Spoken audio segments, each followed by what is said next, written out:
On granite walls far from Ground Zero, the dead of 9/11 are remembered.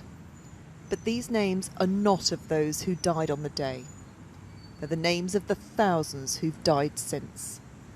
Those upon whom a death sentence was passed that day without them ever realising.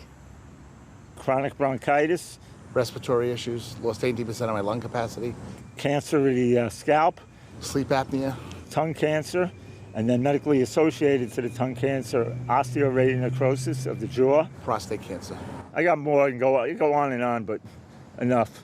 Tom and Glenn were first responders that day and worked through the wreckage for months after. 20 years on, they live with the illnesses contracted as a result of their efforts. Right here. Stay right here. Let's go. Here it comes. When the towers collapsed, the dust cloud engulfed all those in its path and the toxins lingered long after. The number of people who've died from its effects is now nearly 4,000, 1,000 more than died on the day. It's water. I don't have any.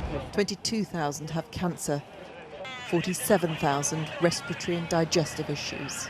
I thought we were done. I thought it was over. We came on those jobs with no pre-existing conditions, and now to see the havoc wreaked, especially the aggressiveness. And for example, male breast cancer, it's an epidemic in the 9/11 male responder population to get male breast cancer, and it's devastating. It fell to the ill to lobby Washington for healthcare support. In the end, the scale of sickness became greater than the skepticism. The first time I was there, I would have statistics of 3,000 first responders with cancer. Then I went back a couple of years later, went back to 6,000, and now people started to say, all right, now the evidence is overwhelming. The science caught up. Did you have any thought then for the danger that you would have been in long term? It's scary. I never planned I would be sick. You know, I never thought that it would hurt me as much as it has. There's so many things that I can't do.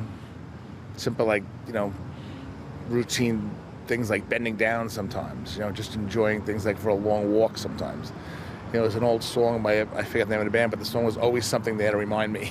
And that seems to be what it is at this point. Always something there to remind me. As many as my friends always have something there to remind them too. These panels have been left blank, awaiting the names of those who will die in the months and years ahead. Men and women who thought they were the lucky ones, who thought that they'd survived 9/11, only to die all these years later. Emma Murphy, News at 10, in the United States.